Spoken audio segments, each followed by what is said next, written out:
आदम से भी पहले पैदा फरमाया। तो मेरे दोस्तों और बुजुर्गों, रब कायनात इरशाद फरमाता है आदम का पुतला तैयार करो, आदम का पुतला तैयार हो जाता है। मेरे दोस्तों, लेकिन हाथ है लेकिन काम नहीं कर सकता, आंख है लेकिन काम नहीं कर सकती, कान है लेकिन काम नहीं कर सकता, पैर है लेकिन बोल नहीं सकता। पता चला क्यों नहीं बोल सकता कि सिर्फ आदम का पुतला तैयार हुआ है, उसके अंदर रूह नहीं डाली गई। अल्लाह रब्बुल इज्जत ने हुक्म फरमाया, ए फरिश्तों, आदम के जिस्म में रूह को डाल दो, रूह को डाल दो। रूह को डाला गया, रूह एक सेकंड भी न रुकी, वापस चली आई। कहा मौला, इस अंधेरे कोठरी में नहीं रह सकती। कहा क्यों? एक बहुत घना-घोर अंधेरा घर है, मैं नहीं रह सकती। अल्लाह के हुक्म से फरिश्तों ने फिर डाला, एक सेकंड भी न रुकी, फिर रूह बाहर चली आई। और जब जिस्म के अंदर जब रूह जब रहेगी तब ना बंदा बोलेगा।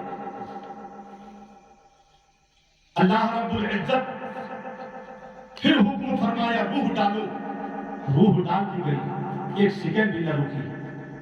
अल्लाह रब्बुल इज्जत ने फरमाया, ए हजरत जिब्राइल,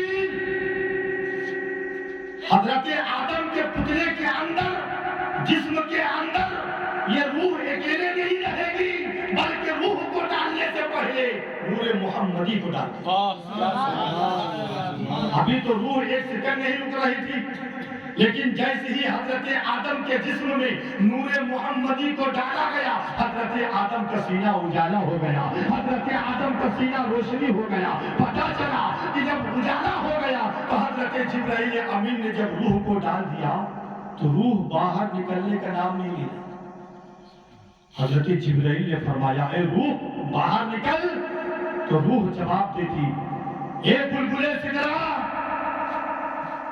जिस चीज की मुझे जरूरत थी मुझे मिल गई।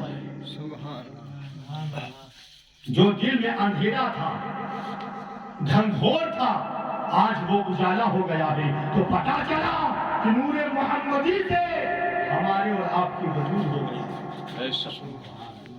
हजरत आदम अलैहिस्सलातु वस्सलाम का पुतला तैयार हो गया, रूह डाल दी गई।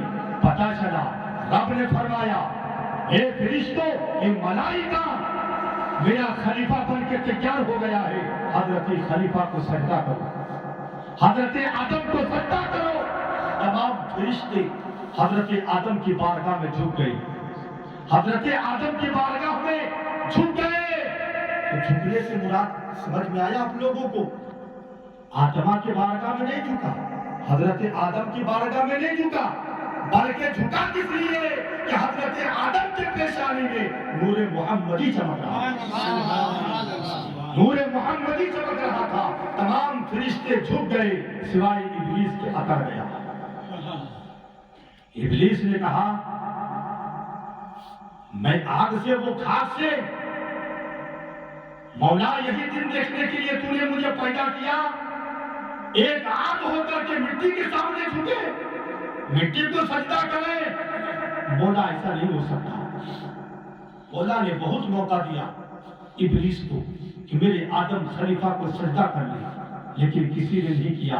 मेरे दोस्तों और बुजुर्गों, अब एक मसला मैं आप हजरात को दे रहा हूँ, हमेशा ज़हन में रखिएगा इंशाअल्लाह। और ये मसला हर एक इंसानों को वक्त पे काम आता है। फजर की नमाज में कितनी रिकत नमाज है? 4। कितने? 4। 4 रिकत में सजदे कितने? 8। 8 है ना भाई? 2 रिकत नमाज में कितने सजदे? 4। अगर पूछ लिया जाए, आप क़याम में खड़े हुए, रुकू में गए, रुकू में जाने के बाद सजदे में गई, सुबहान रब्बियल आला, सुबहान रब्बियल आला, सुबहान रब्बियल आला, आप बैठ गए, फिर सजदे में गई, सुबहान रब्बियल आला, सुबहान रब्बियल आला। ये 2 मर्तबा क्यों?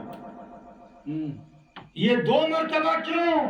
एक ही सजदा से अल्लाह की इबादत हो सकती थी, क्योंकि अल्लाह वहदहू ला शरीक ने सजदा करने का हुक्म दिया, ना कि 2 या 4 करने का हुक्म दिया।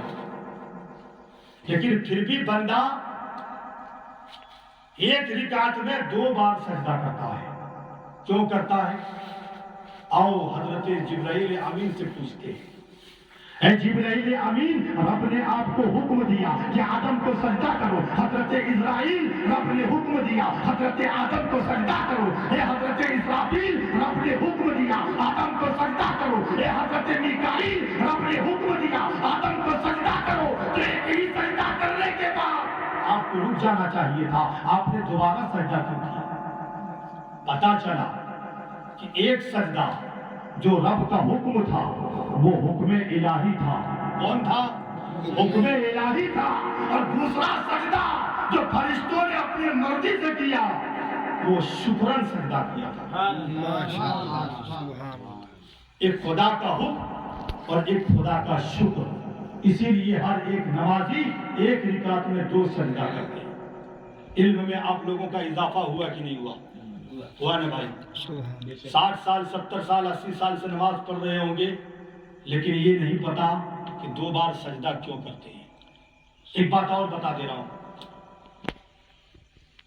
ہر مسجدوں میں آپ حضرات دیکھے ہوں گے جمعہ کے دن، عید الفطر کے دن، عید الاضحیٰ کے دن جب امام صاحب منبر پہ بیٹھتے ہیں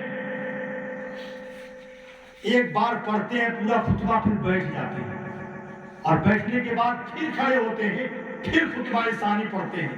اس میں کیا راز ہے؟ اس میں کیا مقصد ہے؟ کبھی آپ لوگوں نے غور کیا؟ بس گئے 2 رکعت نماز امام صاحب کے ساتھ پڑھا اور پھر سے نکل گئے. اور اس طرح نکلیں گے جمعہ نماز پڑھنے کے بعد لگتا ہے جیل خانے سے چھوٹ کر کے نکل گئے. ہے نا بھائی؟ لیکن ہفتہ میں اگر ایک دن جمعے کی نماز پڑھتے ہو تو پوری نمازیں پڑھا کرو. امام صاحب کے ساتھ میں جو پڑھتے ہیں اس سے پہلے جو سنتیں ہیں. اس لیے میرے پیغمبر ارشاد فرماتے ہیں کہ جنہوں نے ایک سنت کو زندہ کرتا ہے اللہ تعالیٰ ان کو 100 شہیدوں کے برابر ثواب عطا کرتا ہے. ایک سنت کو دتگن کرنا، مسواک کرنا، یہ میرے آقا کی سنت ہے. آنکھوں میں سرما لگانا یہ میرے نبی کی سنت ہے. عطر لگانا یہ میرے نبی کی سنت ہے. جمعہ